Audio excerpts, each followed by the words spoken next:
They can't all be winners.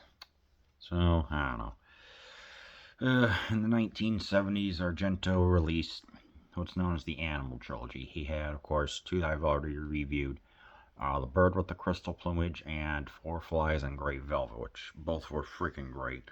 This one's fine. The Cat O' Nine Tails. It does not refer to a cat or the actual like Cat O' Nine Tails whip, but more like how a serial murderer is going around. He's leaving whip marks, which could be from the whip. So it's a police procedural, polizia, or whatever the Italian term is. You've heard me say it. I don't know. It didn't do much for me. There's a yeah. Let me explain. Following the success of his debut feature, The Bird, distributor Titanus tasked writer Argento with delivering a follow-up in short order. The resulting film, granted a greatly enhanced budget and heralded in its U.S. marketing campaign as 9 times more suspenseful than its predecessor, was The Cat O' Nine Tails.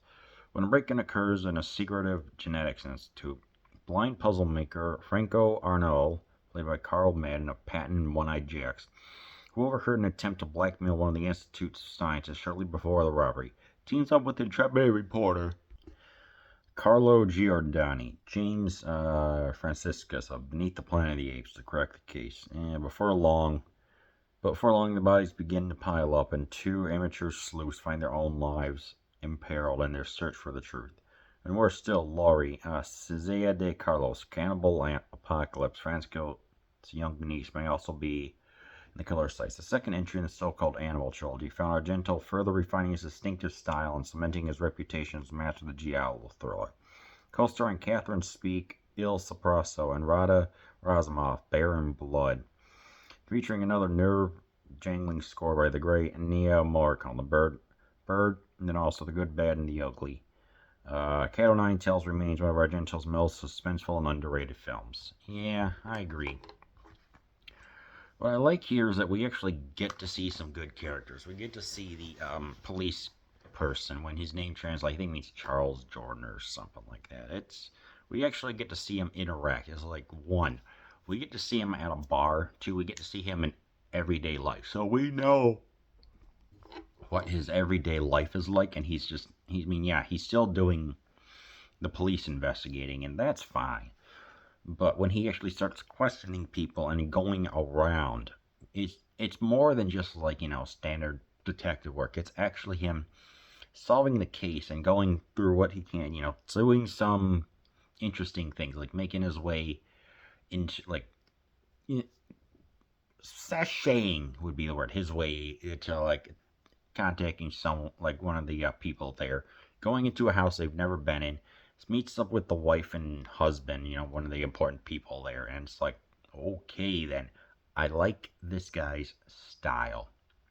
And then even the blind reporter himself, he has kind of a way of how to understand certain what's the word, continences, I guess, of people. It's just a certain way. It's like, even though that he is blind, he still kind of has a way of what seeing the truth is and just understanding words or something like that. I don't know. Versus compared to those that are completely wide awake who have the truth right before them but are blind to it. I guess that's a central theme you can take from it. So that is certainly something. I liked it, but just I don't know. It takes, yes, I will admit that it's the characters that drive this movie. It's just the plot is just all over the place. So it's like we get an introduction to all the 9 characters. I like the way how it's stationed. Yeah, like when the camera's on the rooftop.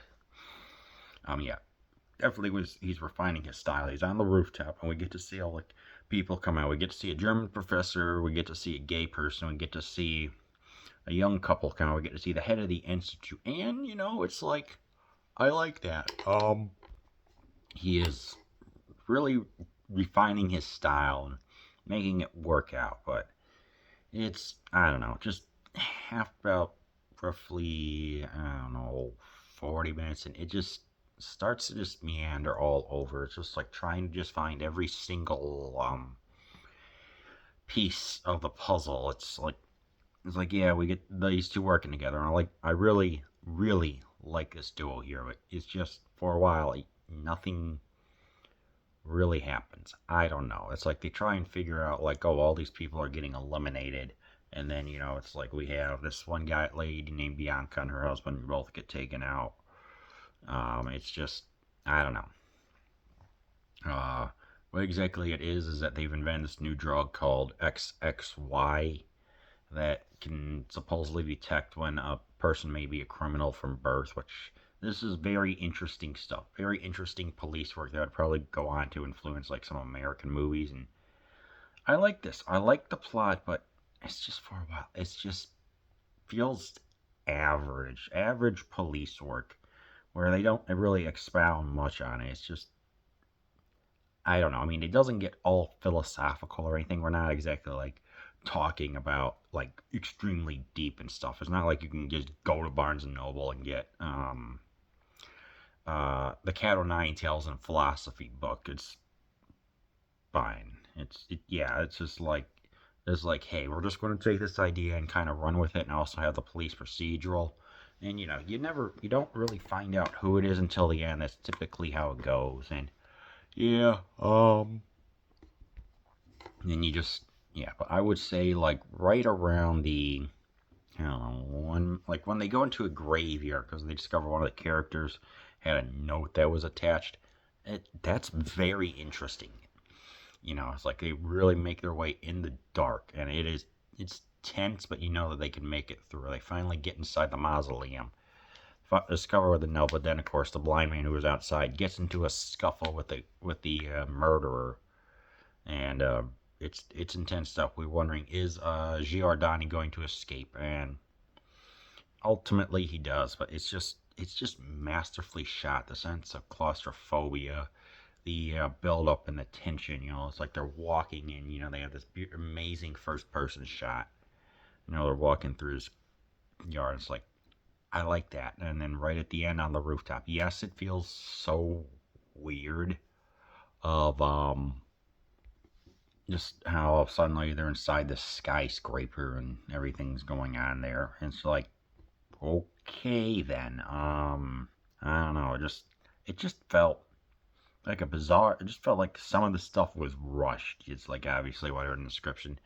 Yes, it is rushed. I cannot deny that, which just does hurt it to a point. But I don't know. Ultimately, I think one of the younger, I think his name was Solano, was revealed as the Eliminator. So he himself gets eliminated by the blind man, which was so beautifully done.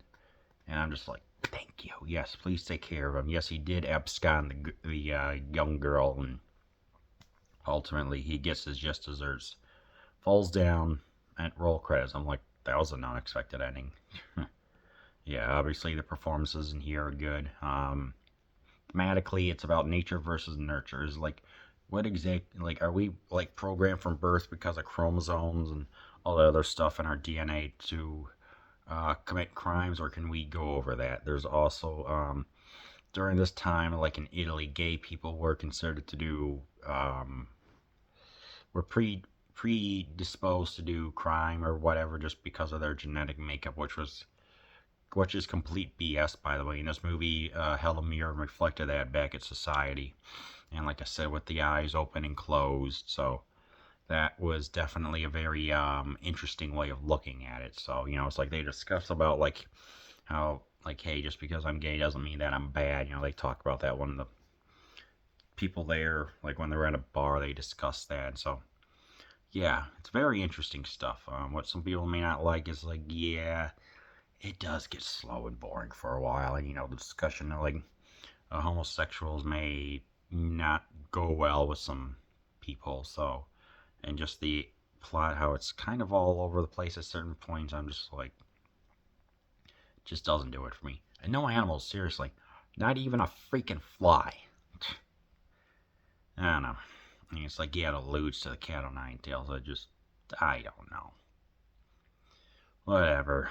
But yeah. When I watch this again, yes, Argento is figuring his craft here.